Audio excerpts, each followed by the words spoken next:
দুজনের ঘর হইব, ওই ঘরটা আমরা আমগো মতো করে সাজাবো। এই চলচ্চিত্রের আসল নায়ক হচ্ছে কি এটার গল্প। গল্প ইটসেলফ ইজ এ হিরো। প্রিয় ফুলের নামে নাম বকুল। একটা সিনেমা বানাতে গেলে হাজারটা গল্প থাকে। আমার ক্যারেক্টারের নাম হচ্ছে চন্দন। চলচ্চিত্রে আছি তো আগে থেকে রিভিল না করাটাই বেটার যে আসলে কোথায় কতটুকু। বাইরের একজন আর্টিস্ট অবশ্যই আছেন, উনি এখানে মেইন প্রোটাগনিস্ট হিসেবে কাজ করেছেন। আমি একজন প্রোটাগনিস্ট, বাট আমার পার্টটা ডিফারেন্ট। আমার কাছে মনে হয় এই চলচ্চিত্রের আসল নায়ক হচ্ছে কি এটার গল্প। আসলে নায়ক একজন, দুজন, তিনজন, চারজন, এটা ফ্যাক্ট না। গল্পটাই এত সুন্দর এবং এত সুন্দরভাবে এক্সিকিউট করেছে আমাদের ডিরেক্টর শোয়েবুর রহমান রাসেল। গল্প itself is a hero. Confident ছিলাম যে ফিল্মটা রিলিজ হবে। দেশের প্রেক্ষাপট ভালো ছিল না। দেন এগেইন এই ফিল্মটা খুব যত্ন করে রাসেল বানিয়েছে এবং যেহেতু বাইরের একজন আর্টিস্ট এখানে কাজ করেছেন, ওনার সাথে স্ক্যাজুয়ালটা মিলানোর ব্যাপারটা একটু টাফ ছিল। ওনার ডাবিংও হয়েছে দেশের বাইরে, তো ওনার আবার আসতে হয়েছে, যেতে হয়েছে। সো এখানে টাইম কনজিউমিং ব্যাপার থাকে। আমরা তো আসলে দর্শক হিসেবে যখন একটা ফিল্ম দেখি, আমরা মনে করি ওই এক টাইম লাইনে পুরো কাজটা হয়ে গেছে, কিন্তু আসলে বিদেশে এবং দেশেও অনেক ফিল্ম এরকম আছে যেগুলি আসলে অনেক বছর ধরে শ্যুট হয়। ইভেন এরকম হিস্ট্রিও আছে যে 20 বছর আগে শ্যুট করা ফিল্ম, সেটা 20 বছর ধরে শুটিং করে দেন শেষ হয়েছে।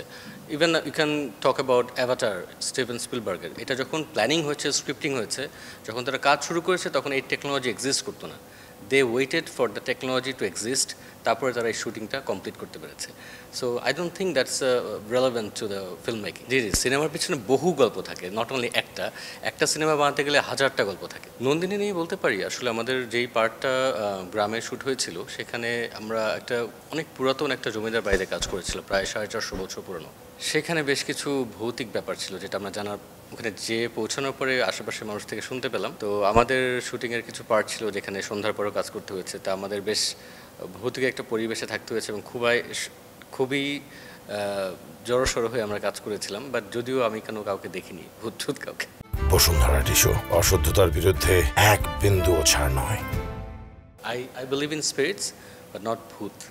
না, ভয় পাওয়ার কিছু নেই। আসলে দুইটা ওয়ার্ল্ডে এক্সিস্ট করে না। ভৌতিক ঘটনা ঘটেনি কোনো, বাট একটা বিষয় ছিল যে আসলে কিছু এনার্জি ফিল থাকে।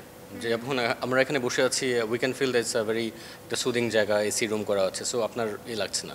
কিন্তু যখন একটা ডিফারেন্ট এনার্জি থাকবে, ইউ ক্যান সেন্স। অনেক সময় মনে হয় না যে আমি দাঁড়িয়ে আছি, পেছনে হয়তো বা কেউ দাঁড়িয়ে আছে, ওই ধরনের একটা ফিলিং কিন্তু ভিতরে কাজ করে। তো সেরকম অবশ্যই কিছু ফিল করেছিলাম। না, ডিরেক্টরের উপর আসলে কোনো রাগ বা ক্ষোভ কিছুই নেই, কারণ আমি বিলিভ করি যে একটা ডিরেক্টর একটা ফিল্ম বা যে কোনো ধরনের মেকিং, নাটক হোক বা সিনেমা হোক, সে তার একটা বেবির মতো জিনিসটাকে ধারণ করে। আমি নিজেও আসলে নির্মাণের সাথে জড়িত, তো আমিও যখন একটা কাজ নির্মাণ করি বা যে কোনো ডিরেক্টর নির্মাণ করে, that itself is a baby to him or her. তো তার জন্য ওই বাচ্চাটাকে লালন পালন করা, সেটা 1 বছরে হতে পারে, 2 বছর হতে পারে, 5 বছর হতে পারে। So product itself, the film itself, it's never a negative thing. তো এটা যদি আমরা আর্টিস্টরা না রিয়েলাইজ করি, তাহলে অনেক সময় অবশ্যই মিসআন্ডারস্ট্যান্ডিং হতে পারে। কিন্তু you have to be very collaborating. কারণ একটা সেইং আছে যে আপনি ডিরেক্টরের সাথে an actor have to be married. So আপনি যদি রকস্টার দেখেন ইমতিয়াজের, ওখানে রণবীর কাপুরের সাথে কিন্তু সে নিজে তার এক বাসায় 6 মাস ছিল before the film started shooting. So এটাকেই বলে ম্যারেজিং। সো একটা ডিরেক্টর আসলে মাথায় কী চিন্তা করছে, একটা অ্যাক্টর সেটাকে অ্যাডপ্ট করতে পারাটা।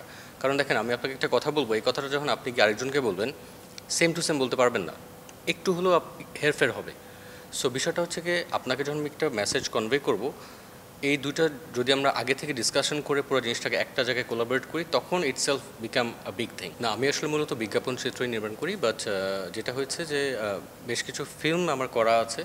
I don't know, for last কিছুদিন ধরে দেশের প্রেক্ষাপট ভালো না, বেশ কয়েকটা ফিল্ম আমার এখনও পেন্ডিং আছে। তো সেগুলো আসবে হোপফুলি। যেমন রায়হান রাফির একটা ফিল্ম আছে, ওটার নাম হচ্ছে নূর। আরফিন শুভরাতা আছেন, জান্নাতুল ঐশী আছেন। আরেকটা কাজ করেছি, ওটার নাম অন্ত্যেষ্টিক্রিয়া, ওটার ডিরেক্টর নাম মোবারক হোসেন রুমি, ওটা সরকারি অনুদান প্রাপ্ত ছিল। আরেকটা কাজও এখন এই মুহূর্তে চলছে, ওটা এই মুহূর্তে যেহেতু পাবলিকলি কোনো কিছু ডিসক্লোজ হয়নি, সে কারণে আমি বলতে পারছি না।